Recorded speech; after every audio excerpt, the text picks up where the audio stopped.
Shalom, perkenalkan nama lengkap saya Wilhelmine Semalo, Prodi S1 Teologi semester 6. Video ini merupakan laporan hasil akhir praktik pendidikan lapangan di GKS Jemaat Dokapodu. Selamat menyaksikan. Mari mengenal GKS Jemaat Dokapodu.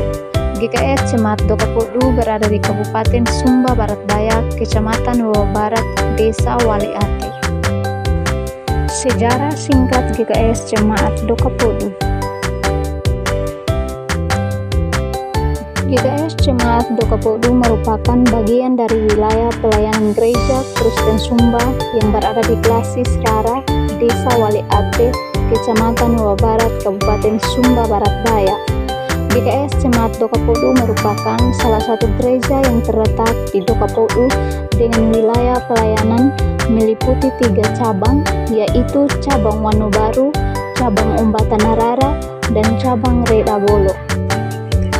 Jemaat Dokapodu sekarang dipimpin oleh satu orang pendeta, Bapak Pendeta Hermanus Nani STH. Awalnya jemaat GKS Dokapodu merupakan bagian dari wilayah pelayanan GKS Wejiwat Tanah Maringgi.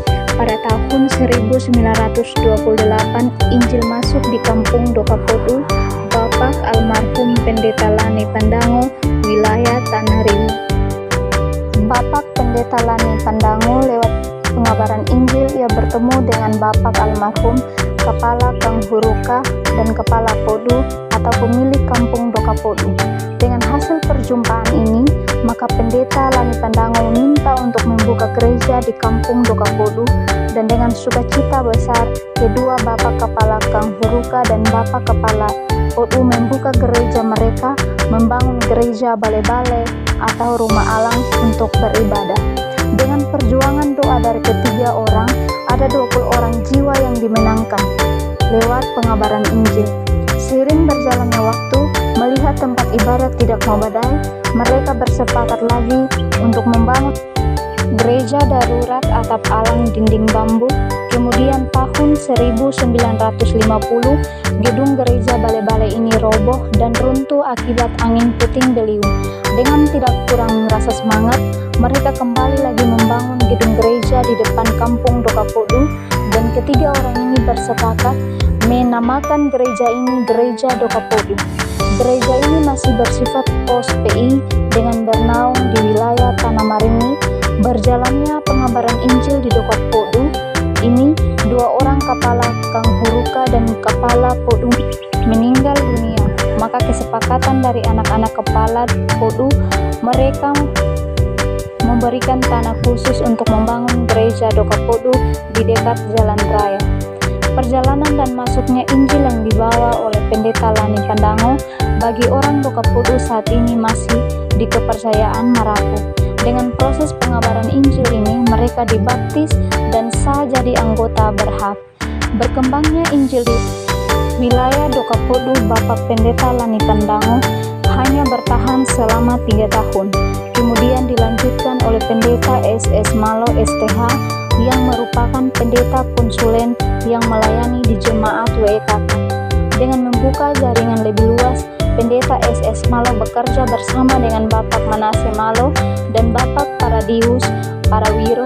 Dari hasil ini, Dokapodu diberikan bantuan untuk membangun gereja yang permanen dengan ukuran 9x24, konstruksi bangunan yang bergambar salib. Setelah selesai membangun gedung gereja, mereka meresmikan menjadi cabang Dokapodu dan bernaung di Jemaat Tanah Maringgi Klasis Rara Kodi. Pada tahun 1947, Bapak Pendeta SS Malo membawa usulan di Klasis Rara Kodi tentang pemekaran Jemaat Tanah Maringgi, dan usulan itu diterima. Setelah itu diputuskan dan disahkan, maka Jemaat Tanah Maringgi mencalonkan Vikaris Andreas Pati Jawa STH dan ditabiskan menjadi Pendeta Tanah Maringgi. Disitulah vikaris tersebut diberi gelar pendeta dan tinggal di tengah-tengah jemaat di Pastori Jemaat Tenggotari sebagai pusat dari Tanah Maringgi bersama istri dan anak-anaknya. Pendeta Andreas Pati Jawa STH melayani jemaat Tanah Maringi meliputi wilayah Pusat Tenggotari, Cabang Korokawango, Cabang Ukapaka, Cabang Pombala, Cabang Pesonobendu, Cabang Redambolo, Cabang Dokapodu, Cabang Wanobaru, Cabang Ombatanarara. Wilayah jemaat Tanah Maringi terbagi dua wilayah, yakni wilayah Wejewa ada di Dokapodu meliputi Desa Kalimbuweri, sedangkan wilayah Tanah Maringi ada di Weelero meliputi Desa Tanah Maringi. Berdasarkan amandemen Tata Gereja GKS, Pendeta Andreas Patinjawa telah mencapai usia emeritus, maka jemaat Tanah Maringi melakukan pencalonan pendeta. Berdasarkan hasil rapat MPMS, dalam sidang memutuskan untuk mencalonkan Vikaris Timotius Dapa Napa STH, dan hasil pemilihan warga jemaat terpilih Vikaris Timotius Dapa Napa sebagai pendeta Tanah Maringi. Pendeta Timotius Dapa Napa STH hanya bertahan melayani kurang lebih 5 tahun setelah ditanggalkan jabatan pendeta karena melakukan kesalahan yang melanggar Tata Gereja GKS, antara lain meninggalkan sakramen perjamuan kudus di cabang Dokapodu.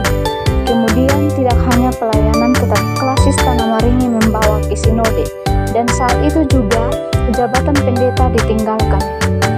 Mengacu dari masalah ini, jemaat Tanah Maringi mengalami kekosongan pendeta, dan untuk sementara Pendeta Yonatan Bulu Tanggela sebagai pendeta konsulen di jemaat Tanah Maringi untuk melayani sampai pemanggilan pendeta kedua. Melalui persidangan klasis Wejewa Tanah Maringi memutuskan untuk memekarkan cabang Dokapodu menjadi jemaat mandiri dan memanggil seorang pendeta agar melayani jemaat GKS Dokapodu, dan keputusan itu pun disetujui oleh Sinode GKS. Jemaat Tanah Maringi mencalonkan 3 vikaris, antara lain Vikaris Samuel Borangongo STH, Vikaris Hermanus Nani STH, Vikaris Magdalena Billy STH. Dengan hasil pemilihan jemaat Tanah Maringi, maka terpilihlah 2 orang, yaitu Pendeta Samuel Borangongo STH di jemaat Tanah Maringi dan Vikaris Hermanus Nani STH di Dokapodu. Dengan kesepakatan bersama, Vikaris Hermanus Nani STH ditabiskan pada tanggal 17 Desember 2010 menjadi pendeta GKS Jemaat Dokapodu.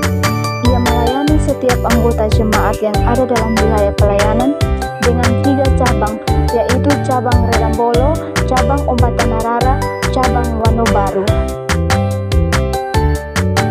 Jemaat Dokapodu memiliki 1 pendeta atas nama Bapak Pendeta Hermanus Nani STH dan 4 orang kaum awam.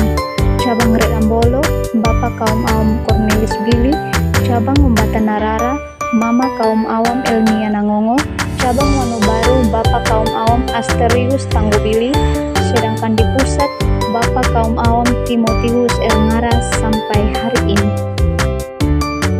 Adapun kegiatan pelayanan yang dilakukan,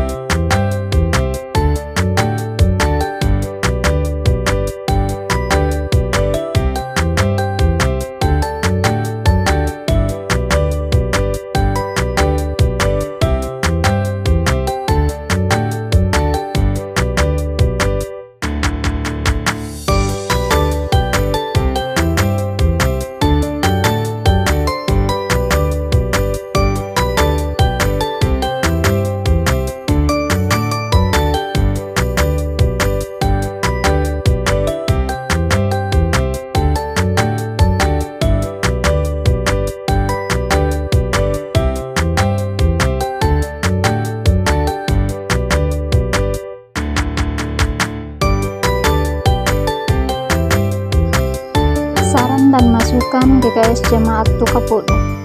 Majelis jemaat, baik pusat dan cabang, kurang memahami tugasnya masing-masing, sehingga tidak ada kesatuan hati dalam sebuah tugas dan tanggung jawabnya.